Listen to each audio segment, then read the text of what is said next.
I think it means being fully self-expressed. And I see so many leaders that I'm coaching that are doing the work to like pull back layers of stories that they've created about who they are, how they're supposed to be in their role. And I think the more and more people can connect with who they really are, what their superpowers are, what their strengths are, and they can bring more of that to the table, that to me is unleashing a leader, like unleashing the fully self-expressed version of who you are, because that is the most powerful version of who you are. Welcome to the Unleashing Leaders podcast, where we work with willing leaders to accelerate the changes you seek. We'll learn from the experiences of different leaders facing real challenges and distill practical, purposeful steps to apply in your context. I'm Lee Scott, your curious co-pilot. Together, let's make positive changes for our companies and communities. Welcome back to the Unleashing Leaders podcast. And just want to take a moment to say thank you to all of our loyal listeners. Looking at the data for August of about 2024, I'm thrilled to say we have broached the 20,000 download marker, which is just a phenomenal response. I mean, I don't know about you, Chris, but it took me about 10 years to get to my first 10,000 students that I had in my leadership classes. So doing this in about 1 year is pretty remarkable. Talk about a ripple effect, right, brother? But thank you for all of our loyal listeners. If you haven't already shared this with a friend or a family who's benefiting as much from it as you are, just a reminder to share it, right? Today is going to be all about ripple effect leadership. So let's make sure that you're part of that ripple effect, expanding that circle of leadership and integrity and love out there in your communities. So speaking of which, today we've got a great guest who's a perfect segue to that invitation. It's my friend Chris Rollins. He's based out of Tampa, Florida. Chris is a thought leader and author, a motivational speaker, all about ripple effect leadership. And today he's going to be sharing with us kind of two dimensions of that. One is what's the inner work that you can do as a leader to expand your mindset, to be in a better position, to have a more positive, more radiant, more expansive influence on the area around you. And then what are some of the tactics? You're a mid-level leader, you're not necessarily the head boss of everything, maybe a little more than the brand new intern in the organization, but how do you, regardless of your role, be that pebble that has that ripple effect radiate across whether your pond is a community or a company or a church or whatever it is that you're into. Chris, it is great to have you on the show. Thanks, Lee. Thank you for having me. And, it's really good to be with someone who, it's good to be with people who challenge each other's ideas. But it's also good to be someone who really gets it and understands the type of leadership that we're talking about. And I love the fact that so much of what I talk about with ripple effect leadership is really in line with what you share too. Like you talk about this idea that good leadership is contagious, and it's all about spreading that impact beyond our reach. So I love that we're kind of aligned. We talk about it kind of differently, but good to be with you here today and excited to share more. Yeah, absolutely. Mine ran into a bit of a branding problem because we used to talk about contagious and, epidemics of leadership and, unleashed, really powerful, amplified word. And then, a certain thing happened a few years ago that, kind of, reminded us that those are a lot of negative terms. So, I've had to kind of damp it down a bit for a little bit. But I love the positivity of ripple effect, little calmer, little milder, not as scary, but still just as powerful. I mean, let's be honest, a tsunami is a ripple effect, okay? I mean, it can still be very destructive. But let's talk about the positive versions of it, right? So first of all, tell us a little more about what you do and the services you provide to your clients today. So my work around ripple effect leadership, I say broadly, is about bringing a more human approach to work that works for every human. And I'm really focused on helping organizations develop more inclusive, high trust, impactful leaders who create more empowered, engaged, and inspired workforces that bring everybody along. And so the way that I bring that work out into the world is mostly through two modalities. One is as a professional speaker. I keynote at lots of both conferences and directly with companies. So for example, I've been doing a lot of the SHRM, Society for Human Resource Management conferences across the country, but also go direct into companies to share the ripple effect message with a broad swath of the employee population. And then the second piece is workshops. So, for example, I was just up in Philadelphia with a biopharmaceutical company, just got FDA approval for one of their drugs in February. They're going commercial, and they just needed a sort of culture reset. They've been racing to get across the finish line, and they sort of left the humanity kind of at the door, and this needed an opportunity to recenter a little bit. So I came in, I shared my message with the organization, then did a really focused workshop with a group of their leaders to dive into the concepts that I'll share more about how to really be a human-centered leader and create that ripple effect on their teams and in the organization. So those are two main things, speaking in workshops that I've been doing. That's great. And I love that context, because I think for a lot of folks, it's like, it's not like you go in there intentionally to be like, I just want to be a jerk, right? I want to alienate people. I want to make people feel bad. The meetings will continue until morale improves, right? I mean, that's not usually, there's definitely some folks out there like that, don't get me wrong. But for most folks, that's not the intention, right? The intention is, let's go in there, let's get some work done. Let's, and you're motivated by the mission and you're excited. And like you said, this biopharmaceutical, right? It's like, we're doing something that's going to have a positive effect on humanity. So we're driving and we're burning and we're just crawling. And that FDA process is such a grind, right? And so you lose it along the way, right?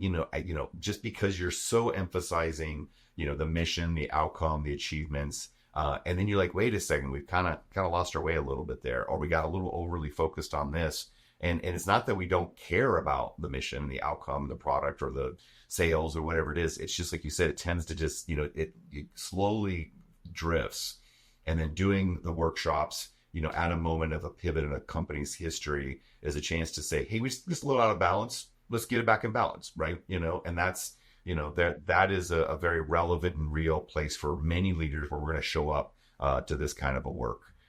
So that is really a great example. So tell us though, what gets into a guy's mind, that says, hey, I want to pay attention to this leadership phenomenon, and I think there's an opportunity here that's being underutilized. What was a formative moment in your early career, early development that got you on this path? Yeah, well, I'll take you back actually when I was 6 years old. My dad, and you might be wondering where is this going, but my dad bought me my first set of golf clubs. At 8, I'd be watching Phil Mickelson on TV while chipping in this little practice area I set up right there in my living room. My junior year, I actually go to a boarding school for golfers, leaving my friends, my family, breaking up with my girlfriend, Lindsay, at the time. But it all pays off, and I get a scholarship to play Division I at Davidson College. And I'm moving in my freshman year, and I meet this guy across the hall. His name is Chase. And Chase and I become best friends, hanging out together all the time. And one afternoon, we're in my room talking, and I notice I just sort of fade out the words that he's saying, and now I'm just watching his lips move. This guy's kind of cute. And, I just kind of shake it off. And, later that night, we're pre-gaming on the hall with the guys like we always do. And Chase and I exchange some glances. And I pretend to point at something across the room just to graze his hand, And it's just like this jolt of electricity runs through my body. And the next morning, I wake up and there's Chase. And, I'm thinking to myself, I don't know what this means, but I know I am not gay. So Chase leaves. We don't say a word. 2 weeks later, I wake up and there's Chase again. And that night, I look myself straight in my eyes in the bathroom mirror and I say, what the heck is wrong with you? Just like the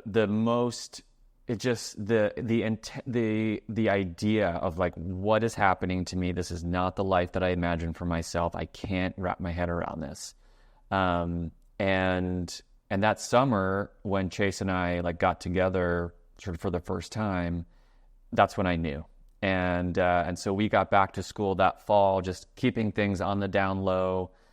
But my dad, he kept calling and I kept ignoring him because he would only ever want to talk about 3 things: golf, grades, and girls. And I didn't know how to tell him about Chase, but I knew I had to tell him, you know? So I picked a date. I said, 3 weeks from now, he's coming to visit me at a golf tournament in Georgia. I am going to tell him then. So that night at dinner, I'm just pushing food around my plate, trying to find the words to share, trying to find the courage to share. And, you know, he's about to sign the dinner check. And I finally, with my heart jumping out of my chest, I finally say, Dad, I'm gay and I'm happy. His name is Chase. And Dad drops the pen he's using to sign the check, and he looks at me and he just says, I'm so proud of you. That's awesome. And, you know, later that night, I think to myself, well, gosh, that went really well. But I know it might not have. But it did, because my dad made me feel safe. He made me feel seen and accepted. And I know the way he showed up in that moment, the way he handled that one conversation was a key reason I was able to become SVP of Organizational Development at a $40 million company with 200 employees by the age of 30. And that's why today I help organizations develop leaders who create those same kind of ripple effects for their people, because you know, how we show up, as you know, how we show up today, tomorrow, and the next day will impact people 5, 10, or 20 years from now. And that's really what inspires me and was driven me to dive into this work and build on this idea of ripple effect leadership and spread that as far and wide as I can. Wow. That'll definitely leave a mark on somebody, right? But I think, you know, in your case, which is obviously lends itself to the powerful storytelling that you're able to do, I think, you know, for all of us, it'll be different things, right? You know, for you, it was who you loved and what you were attracted to, and you were just like, you know, hey, that's just, you know, what it is. You know, you're still a golfer, you're still a son, you're still, you know, you're still intelligent, still got great grades. But yeah, it didn't fit your norm. And so, you know, how others, and so you felt very vulnerable, right? I think even internally to yourself, it's like, you know, if your dad had said to you what you were saying to you, right? You know, that could have been devastating, even though, for crying out loud, give him a break, you were saying it, right? Like, you know, doesn't he get a turn? Yes. But I think as leaders, realizing and remembering that all of us have these moments in our lives where we're super vulnerable. Like you said, we're scared out of our mind. Maybe it's about to give our first presentation. Maybe it's that first interview. Maybe it's that first product pitch. You know, maybe it's that first sale, whatever, you know, maybe not the same magnitude that it is for you in that moment, but we all have that. And as leaders, how we show up in those pivotal moments to hear somebody, meet them where they're at. And, you know, maybe it was a horrible failure. Maybe it was a terribly embarrassing situation, right? And it's like how you show up right there in those micro moments that can either amplify or undo all the other great work you've done as a leader. That's kind of what I'm hearing in that moment for you. Yeah, thanks for bringing it back to leadership, because it's spot on. And I call them ripple effect moments, because those are the moments that can create that impact. And it does, to your point earlier, it can work the other direction too. And they can be negative ripple effects, just the same. I don't need to go into the whole story, but there's an example that I share more broadly when I give my talks about being my freshman year. I'm on this committee, and the student health council is pitching this program to these student athletes about a program that's all about LGBTQ plus inclusion in sports. And the sort of short story is the authority figure in the room, who should have been speaking up and kind of taking control of the meeting when all the students were just sort of bashing this idea, she just sat there silently. Meanwhile, I'm sitting there completely closeted. Nobody knows about me in that room. I'm sort of just barely piecing myself together. And so it's this idea that, like, you're not just having an impact when you say something, but you're also making an impact when you choose to remain silent. And those moments in meetings in your companies, when a leader, says a microaggression or cuts somebody off or is interrupting somebody all the time, that sits with somebody, it sticks with somebody, and they're thinking about that meeting for days, weeks, maybe months after that. Long after, yeah. And it was trivial to you. You were just like, and God knows I've done it. I've done it with my own kids. I've done it with, really close friends. I've done it with employees where you're having a bad day, you're tired, you're frustrated. You're just like, I just need to cut to the chase and get this done. And I don't have time for the nonsense. I can't take it one more second. Right. And either it's a facial expression, like you said, it doesn't even have to be something you say, right? It could be something you say, or you just vent. And I look back on some of those that I've done, and man, I had a really darn good employee. And when I said that I go, that employee went sour, got really bitter, whatever. For years I was like, what the heck happened? Right. And then I'm like, well, part of it was, yes, there was an attitude problem to begin with. But part of it was I triggered it. And never quite fully recovered from it. So, I think as a leader, we're all going to have those moments where we maybe do that, unintentionally, but being aware of it and, reducing the frequency of it. And maybe when we doing our best to clean it up. Right. I mean, I think that's to be human, right? Really. That's the key. It's getting present. What I say is getting present to the impact that those ripple effects, those ripples have on other people. So like if we're going to lead teams, we have to take risks. We have to sometimes move fast. We have to make decisions. And sometimes that's going to leave a bit of a mess in our wake. And that doesn't mean we should stop, taking risks and going out there. It just means that we have to be responsible for what we did. And that takes a lot of humility. And we'll talk more about kind of how I approach that. But yeah, that's that collateral damage where you're like, well, damage is done, move on. You're like, no, actually, there's, some things we can do to try to clean that mess up. Well, that is a great frame for us to dive into this then. So, what are some things that as a leader, how do you even know like a vulnerable moment might be happening, right? That you're like, wait, pay attention. It's not just about the results or the mission or, that particular problem you're trying to solve. There's something else going on that, might activate, that lens to see it. What are some things that you could guide a leader to become conscious in that moment?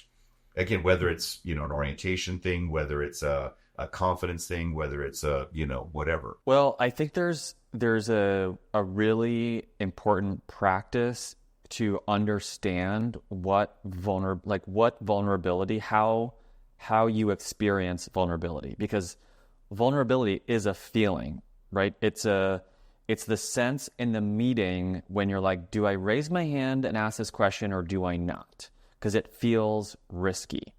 And so there's like that internal, you can feel your heart beating a little bit faster. You can hear your mind racing a little bit more quickly. So it's getting really in tune with what that feels like for you. It's when you're having a one-on-one with someone on your team and they're pushing back on something that you're trying to, maybe give them feedback on, or an org change. And the vulnerable thing to do is to create space for that conversation. What we tend to do is just leverage our power to just kind of move through it and push it aside and go on to the next thing. So I'm always coaching people to notice that feeling when someone challenges you and it's like, oh gosh, I'm now sort of out here exposed. There's a risk involved. That's the vulnerability. Those are the triggers to say, okay, this is a human moment. This is a ripple effect moment. Let me pause and leverage these human-centric skills, the qualities of what I call a ripple effect mindset, to really engage in this conversation thoughtfully, to listen carefully, etc. And so I define a ripple effect mindset as vulnerability, kindness, curiosity, empathy, and humility. So these are the 5 qualities of ripple effect thinking that really become a lens through which we communicate, a lens through which we listen, a lens through which we engage with people on our teams, whether we're an individual contributor, a middle manager, or leading the entire organization. Senior leader. Yeah, exactly. Yeah. And I appreciate you reminding us of that distinction, right? Leadership's not a position. Leadership is how you show up, right? It's not what office you came from or how many stripes you have on you. So regardless of position, there's an opportunity for this. And when I'm hearing you describe this, there's a counterintuitive, I think, frame of looking at things when you're a leader and you're challenged, or you're trying to contribute. Maybe you're trying to lead up, and you're about to challenge something, and there's a sense of fear or scare there. And I think the idea is, well, if I just show up with more power and more confidence and more bravado, and don't get me wrong, there's probably a time and a place for that, right? But if I just do that, then I'll punch it through and I'll get it done. And again, like I said, time and place for that. Maybe in a military situation, right, where you're outgunned and you just got to go in there just blazing, right? And that's, sure, that's great. But I think to realize, and the idea that vulnerability and humility and curiosity, all those things you just said sound like they're weak, right? Like that's you being, you're lowering your status, you're reducing your power, which will make you less likely to be successful, right? I think that's the assumption. And I think the reality is if people are feeling unsettled or untethered or unsafe, and you try to push through, what happens is they're not listening. I like to say, people hear what they fear when they're really stressed, right? So you're trying to talk about an org change, or you're trying to talk about a product launch, or you're trying to, provide some constructive feedback, or you're offering a challenging perspective, and people are stressed. Dude, you can dial it up to a 10 of bravado. They ain't hearing crap. So how much work is really getting done? How much progress is really being made? And you walk out and you're like, okay, I was really clear. Yeah, but that message was not received. Whereas I think the irony is when you're vulnerable, when you're humble, you're curious, right? And you get things back into that safe mode, right? Now they're able to receive your message. And so more work actually gets done, when in that frame. And so if you want to talk about power as the ability to get work done, sometimes the most powerful thing you can be is, like you said, vulnerable, curious, humble. That's where true power comes from, versus force, where you're just trying to shove it through. So again, not that there's not a time for it, but I think that's the distinction I'm hearing in this description. Yeah, that's where connection comes from. That's how trust is built. That's how you establish safety. And safety, psychological safety, is what creates space for trust. And if you want to get more done, if you want to have a high-performing team, you have to have people operating in a high trust environment. And no one's going to trust the person who just bulldozes over what they think, how they feel, what their motivations and desires are, etc. And I think back to when I was first managing people, and there's probably people listening to this now who maybe are, who earlier in their guy? Why didn't I get this version right. of this guy? Right? Yeah, exactly. You and me both. Yeah. Man. You and me both. Right.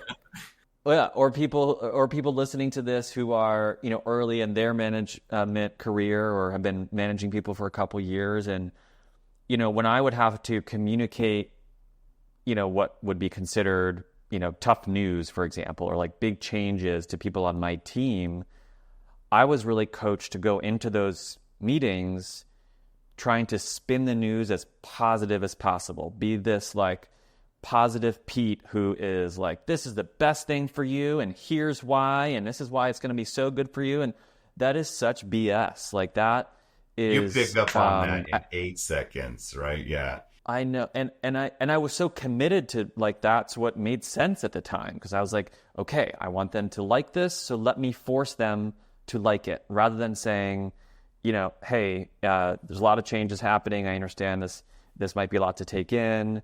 I want to create some time and space for us to talk through this. Here's how the changes are going to be happening. Here's what it means for you. Here's why I think it's a great opportunity.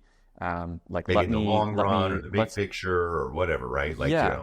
Yeah. But there's going to be some parts that are not... We can't bulldoze over that. Yeah, there's going to be parts that are not comfortable. I mean, great quote I learned from another leadership trainer. She would say there's good change has bad parts, and bad change has good parts. It's always a mixed bag. And so to go into that, knowing that, and honor and acknowledge it. Like, when a salesperson shows up on my door, knock, and says, hey, I've got the best thing ever for you, man, I'm immediately suspicious. The guard is up, and it very well might be, right? I mean, they could have magic pills that would just solve everything. But the reality is that gets rejected, and then it's that much harder for you get to acceptance on down the road. Now, I will say there is taking it on the other side too far. I literally just gave a promotion with a nice raise to one of our employees.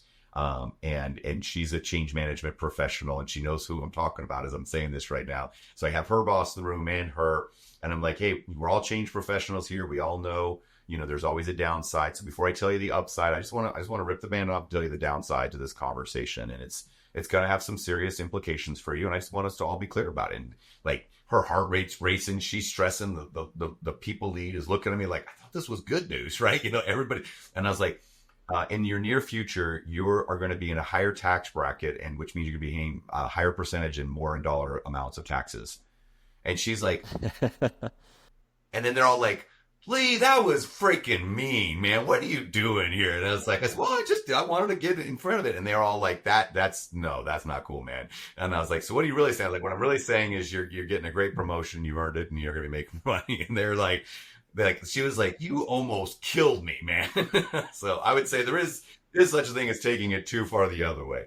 But yeah, totally getting what you're saying here about just be honest about, what's really happening here, meeting where they're at, and then lead them from there, right? Don't lead them from 10 years from now where they can't even see where you're at because they're not connected. Yeah. And so to put some language to this, this kind of distinction that I've created is when you shift from a siloed mindset to a ripple effect mindset. So a siloed mindset for me is when you're so narrowly focused on your goals, your tasks, your agenda without considering the broader context, right? We talk about teams working in silos, departments working in silos, but it also happens in between like individual people in conversations and when you're just the way that you're showing up.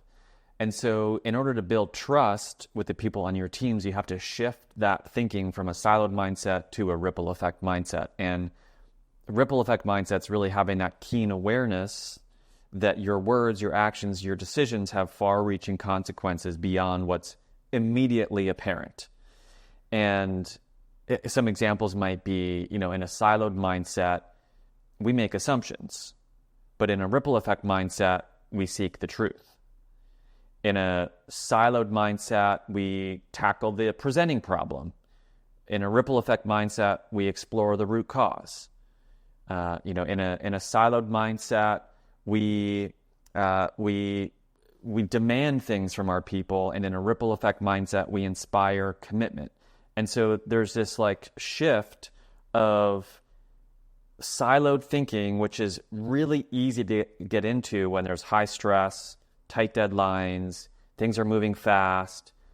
But as I had said earlier, you're going to sort of leave people in your wake if you kind of keep showing up that way. And so we have to keep shifting more and more to that ripple effect mindset. And the way we do that is by practicing those 5 skills: vulnerability, kindness, curiosity, empathy, and humility. Okay, so those are the shifts. You mentioned 3 or 4 of them there, Chris. How does somebody make one of those shifts, for example? So, somebody's got, they're an engineer, they're a cop, they're a doctor, right? They're an accountant. The presenting problem is right in front of you. All of their training, all of their professional development, all of their kudos, all of their success have come from them tackling the presenting problem, right? And then look at me, I'm great, right?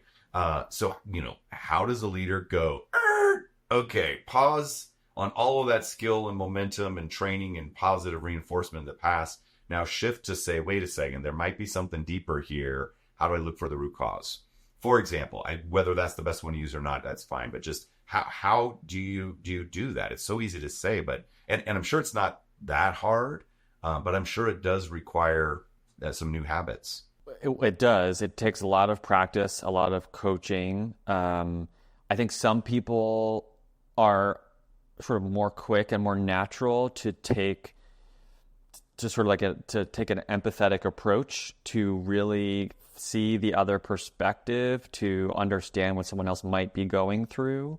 But I've coached, as I know you have, hundreds of leaders, like so many hours of coaching, and every single time, if there's an interpersonal challenge, there's not anything that we can't solve by approaching it with these 5 skills, by like slowing down, by asking more questions, by trying to understand a different perspective, by being more committed to getting things right, as Brene Brown says, than to get to being right, and to being willing to set your ego aside to understand like what's really going on.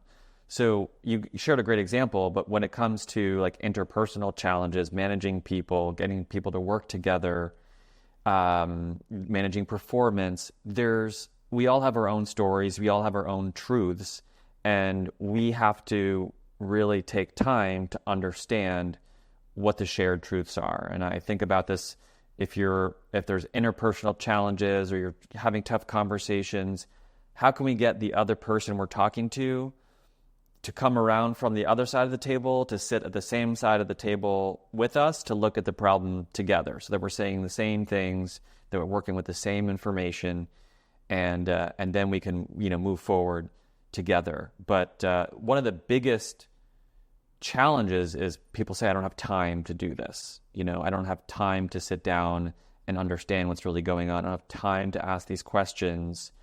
And I get that. I totally get that. And what I've seen over and over again is that when we take the time to do that up front, you're building trust, you're building connection, so that down the road, we don't have to have these conversations and we're moving a lot faster. Yeah. So it's really, pay me now, pay me later, kind of philosophy, right? Yeah. I go back to the law of the farm, right? You reap what you sow, but it's with a delay. And that time element is kind of funny, Chris, because it's like, everybody talks about it like it's this completely volatile dynamic, and it, it's different for every person. Like, I don't have time for you. It's like, but it really, based on what I know about the laws of physics, time is one of the most immutable, steady, fixed, equal things out there, right? Like, we all get the same number of hours in the day. We all get we have different amounts in our lifespans that we get, right? It all ticks down at basically the same rate. I get it. When you're in an airplane, it's slightly, slower. Relativity and all that good aside, but it's like, it's pretty darn fixed, and yet we all treat it like it's this consumable thing, and I can save time and I can use it again later. And it's like, nope, we're all consuming it at exactly the same click. And so to say you don't have time, it's like, no, that's the one thing you do have with certainty. I think what we're saying when we say that is, it's not a priority for me, because you're going to have, in the next hour, you're going to spend an hour and I'm going to spend an hour. The question is, hey, I have other priorities. I have other commitments. I have other obligations. I have other desires. I have other whatevers. So what we're really saying is, it's not a priority for me to choose to invest the time that's going to happen, whether I do it or not. And I think when you shift it from that perspective, you're like, okay, well, if it's a choice, then maybe right now I'm choosing not to prioritize this, right? Because there's a life or death thing going down right now, and I really don't care about your feelings. Or this is a choice where, like, this relationship, we're going to be in it for a while. Investing now is going to pay huge dividends over the next 5-10 months, 5-10 years of our working relationship. So, oh my gosh, this is the best investment I could pick. This is buying Bitcoin at 60 cents a coin, right? Like, this is amazing, right? So I think shifting it from, do you have time, to, of course you have time. The question is this the thing you want to invest in right now? Or is there a better investment opportunity in front of you? And when you look at it from that lens, and it now becomes more of a choice versus you being a victim of circumstance. I think that's great. And I also think part of it, and this is something that I've struggled with, is if there's a difficult conversation we need to have, or if there's, performance is not up to where it needs to be, and we need to be having those conversations about turning things around, in some ways it's easier to not have that conversation and to ignore it and to not spend the time. Because it's uncomfortable at times for people to do that. But then you end up spending so much more time and so much more mental energy and so much more stress dealing with the repercussions of inaction around that. And so when people say, oh, I don't have time, it's like a good coaching opportunity, like you said, to say, well, what's really happening here? Is it, we're scared to have the conversation? We're not leaning into the vulnerability of opening yourself up to that conversation. And that's where we can make some powerful shifts. Yeah. Well, you've got a great technique I'd like to have you share with our listeners. This is that moment in the podcast where people all get their pens out and they're like, okay, all right, what's the technique, right? So you talk about, how do you shift a mindset? You have this particular, kind of, these are the steps that you can break it down to help you repeat it intentionally in that moment. Can you tell us a little bit about that model and some things we can do to really, I don't have a Chris in my life who could be my great coach and guide me through this. I haven't been to one of his wonderful talks. What's something I can do to self-coach myself to make that happen? And then I also want to hear about the Pebble one. So I've got two here that I want to make sure that we get to our listeners. But first, what's the mental shift? What's the steps? Great question. So a framework that I've developed that kind of takes these ideas and puts them in one place is, and I've got this, I share this in my workshops. You've got the mental shifts, right? So from making assumptions to seeking the truth, from tackling the presenting problem to exploring the root cause. So each of these shifts align with the different qualities of the ripple effect mindset. So to go from making assumptions to seeking the truth, that requires curiosity, that requires humility, and it probably requires vulnerability to open up that conversation. And so we've talked about the shift, we talked about the value, and then there's specific questions that you can ask in a conversation tell me more about what's going on here. Or in the example of making assumptions to seeking the truth, here's what I'm seeing, but what stories might you be having about this situation? So offering specific examples that you can put to use in your conversations to put these practical things into action. So I've developed a list of 23 different shifts that you can make mapped to those values, and then specific, prompts or questions that can help, that you can actually put into practice. So I think that's what you're getting at, and that's how I kind of make some of these ideas more practical for people. Well, the larger scale is, shift from sentences to questions, right? When you're commanding, and again, I'm not knocking commanding, you guys. I want to make sure I'm very clear about this. There's absolutely time and a place to be in command, but a command is like an exclamation point, which looks like a baseball bat, right? It's like, just get it done, right? Questions look like more of a fish hook, right? And it's like you're trying to reel in, you're trying to add to that shared pool of understanding. But I think you're saying is there's specific questions that you can choose, so you're not just probing in the dark, right? So for the seeking the truth, asking them what perspective, what stories are going on for you, what perspectives are you seeing that maybe I'm missing, right? And that aligns back to those values of curiosity. For example, what would be one for going from the tackling the presenting problem to seeking the underlying root causes? What would be an example of 2 or 3 questions? That one. Right. So you might say, and again, this is maybe you're in a conversation with someone on your team. They're bringing in a challenge to you, and as a manager, as coach, you want to really understand what's going on so that you can support them in the best way that you can. So, and maybe you have this intuition to say, I'm not sure if this is actually the actual problem. So you might say something like, well, if we dig deeper here, what other factors might be at play, right? So maybe they're saying, oh, I'm having a problem working with Johnny on this project because he's blah, blah, blah. And then so you say, well, what other factors might be at play here? Or you can say something like, have you encountered a similar situation before? What did you learn from it? So tapping into their previous experience to see, because you just want to get them thinking about the problem in new ways. And that's essentially what coaching is doing, is helping people think differently so that they can act in a more productive way. Great. So those are a couple, yeah. So to distill it down, then you're like, okay, you're walking into a situation. There's that, warning Will Robinson alert that goes off where your intuition says, this could be an opportunity for a mindset shift for me, and maybe I can help do that for the other person, right? And then you're like, okay, well, what might be the trap I'm stepping into, right? And you're like, I think I'm making a lot of assumptions here and I haven't checked a bunch of them, or I think I'm really focusing on the short term and, discounting the long term, right? One of those patterns you talked about.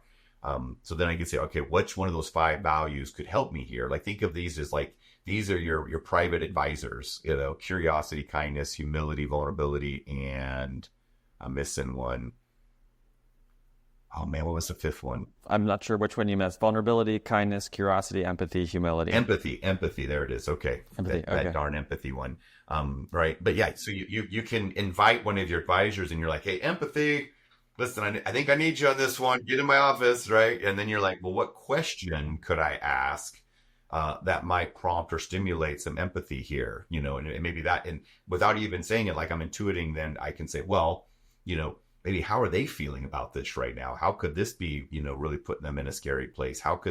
What else could be going on in their lives right now that I'm not taking into account, that I'm just dozing right through? So that would be your model, right? Like, recognize the moment, invite the right value, and then ask a good question. That's well summarized. Very good. Yes, exactly. Awesome. Right. Awesome. Well, that is incredibly powerful. So listen, y'all, if you got a little nugget out of that one, use this superpower on your kid, your spouse, a volunteer position you're at. Try it out, build some habits, and then bring it to work, and they'll never know what hit them, right? Like, who is this leader who's got this great ripple effect? All right, now that's the inner work. So let's shift now, Chris, to this notion of now how do we start radiating it, outside of yourself? So there's those moments, those pebble moments where you can say, okay, how do I intentionally amplify the positive impacts that I'm trying to make here? Tell us a little bit more about what that looks like and decompose those steps. So there's two things I'll share about this. One is this like framework that you can use as an individual also to think about your role as a ripple effect leader. And there's 3 components to that. One is this idea that you are the pebble. So everywhere you go, you are creating ripples, whether you realize it or not. And it's your job to get present to the impact that those ripples are having on other people. The second is what I call now you polish the pebble. And this is about how you show up and the work that you do using these 5 qualities of a ripple effect mindset to continuously over and over again practice these skills in your conversations to become more and more polished.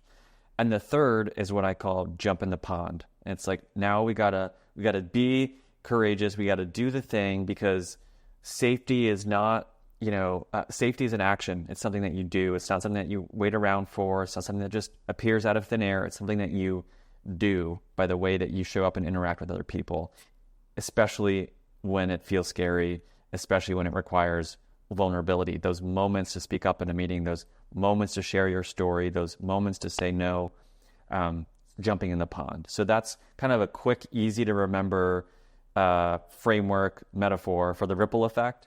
But I talk a lot about how there's 3 things that are required in order to create a ripple effect. There's the catalyst, something has to start it. There's the environment, like you need obviously in this example, like a pond, a body of water, but a team, an organization, a culture. And you need a disturbance, because the disturbance is what creates the transfer of energy. And obviously, when you toss a pebble into a pond, it creates that disturbance, which forces those ripples to occur. And so in the leadership context, like, be the catalyst, be the person that's creating change, be the person that's creating that transfer of energy on your team, in your organization, and continue to let that ripple out. And I think it's important to know that when you think about the environment, a frozen pond, there is no ripple effect, right? And so we have to do that work to maybe crack the ice here and get someone else to crack the ice over there, and kind of finding your key people that can help you kind of spread your message and get buy-in, because then together we can, create a lot more that's possible. But the disturbance is really you taking that action. It's speaking up. It's being vulnerable. It's jumping in the pond. It's being courageous. Yeah. No, I love that. And I was just thinking about that word courageous. I think a lot of people think courageous means to be fearless, to be without fear. And I remember many years ago, my older daughter, we were watching the show Brave, right? The Disney flick. And we're Scottish, so like that's our story, right? We're like, okay, cool. And we love bows and arrows. We're archers and all that good stuff. So it was really, but at the end of it, she's like, Dad, you always talk about courage, but this movie was about brave. And she's like, what's the difference? And I asked her, I said, well, what do you think the difference is? Right. And she's like, well, in the show, she was brave, but she was kind of stupid. Right. I don't know if you've seen this particular, you may not be a fan of Disney princess stories, but she's an idiot. Like she, throws her mom under the bus. She turns her into a bear. Like she jeopardizes her life 10 different times, right? She's about to undermine her entire, kingdom, because she's brave, right? And I was like, that's a really good distinction. I'm using this in a little bit of a humorous effect, but like, to truly be without fear means you're kind of being stupid, right? Like you're not taking into account the risks and the realities that are out there. But to have courage or to be courageous, when you look at that word, the root of that word is heart, right? The French word for heart is cœur. And so to be courageous is to have a lot of heart, which in your parlance is to have a lot of kindness, a lot of empathy, a lot of vulnerability, a lot of humility. That means to have heart. So when you're choosing to be the disturbance, it means you got a ton of heart. You are getting in there and you are willing to take the risk to mix it up, at times to your own, potential personal jeopardy in order to create the conditions where there could be this transference of energy that you described. And I think that's just, when I look at the word courage through that lens, it's like a gateway drug, right? To all the 5 values that you talked about. So you as a leader helping other people be courageous, you as a leader being courageous yourself, that's really, a key to being a ripple effect leader. Absolutely. Yeah. Beautifully said. Well, this has been incredibly helpful. And Chris, thank you for sharing your story. And that was, like you said, very poignant in the opportunity your dad had to really, botch that. And in his case, fortunately, especially for you, didn't. And that launched you into the stratosphere. And now you're out there sharing these techniques and these principles and this persona that in turn is unleashing other leaders to be able to do what they do best. So really glad to know that you're out there in the world, my brother, and making it happen. Where can folks find out more about you to stay connected to this journey that you're on and probably additional books you probably have in the makings? Well, just the last thing I'll say, because you brought up my dad again, is that I held back from sharing my story for a long time because I know people who went through a very similar experience but had a lot worse response to it, right? And maybe some people listening to this call. And so there are people who hear my story and they say, you're so lucky, Chris, that you're so lucky that your dad responded that way. But here's what I realized, one of the reasons my dad was able to have that loving response that he did was because of the work that was laid down for years before I had that conversation with him by people I have never met who were willing to do what it took to make that conversation over dinner with my dad feel safe. So I was the recipient of a ripple effect that started long before I came along and is continuing to ripple out today. And that's the same reason why I am so passionate about empowering and inspiring leaders to be that ripple effect moment now for someone who's going to look back 20 years from now and say, wow, that was key in my life. And well, so, that's a good perspective. So you very well might be because ripples don't just go out, right? They hit other obstacles or they hit the edge and then they come back. And so you very well could be the recipient, of your own ripple effect, right? But it took you planting those seeds years and years and years in advance to help create the conditions that are described as lucky, right? And there is a degree of luck in there, but let's be honest, luck often has more to do with your preparedness meeting opportunity. So you prepared that relationship, not intentionally, not like it was when you were 6 and you got those first golf clubs. You're like, okay, one day I'm gonna have a really tough conversation with my dad, right? It's just like and that's, I think, the idea is like this notion of fortuitously and generously putting deposits in the trust bank account, right? A kind word, an acknowledgement, a helping hand, a thing that you do with no expectation of any kind of return. I'm just like, man, just be putting that out there all the time. And then, not just so that someday when you need it, it'll be there, but just because it's fun to do that anyways. But yes, and, it very well might help create the conditions that when you take that courageous choice to jump in the pond, set you up for a greater impact than you otherwise would have had. That's a great way to acknowledge and honor your dad. Yeah, thanks. And so you can find me at chrisrollins.me. chrisrollins.me is my website. I'd love, if you're listening, to connect with me on LinkedIn. You can find me, Chris Rollins, on LinkedIn. And yeah, hopefully we can cross paths at an event in the future. And something I've started doing that I'm really excited about is what I'm calling the Ripple Effect Leadership Postcard Project. And at all my events and all my companies that I work with, there's a moment in our work where we pause and think about someone who created a ripple effect moment in our life, and we actually write down on postcards that we send out in the mail to those people to acknowledge them for the impact that they've had. And so if you're interested in kind of exploring that and more, definitely let me know. All right. So chrisrollins.me as well as LinkedIn. Fantastic. Hey, Chris, I know we're up against time. Thank you again so much, sir, for sharing your story and your tips to help us both create a bigger ripple effect in the world. Thank you for joining us today on the Unleashing Leaders podcast. Subscribe so you don't miss a moment that could be the key to your next breakthrough.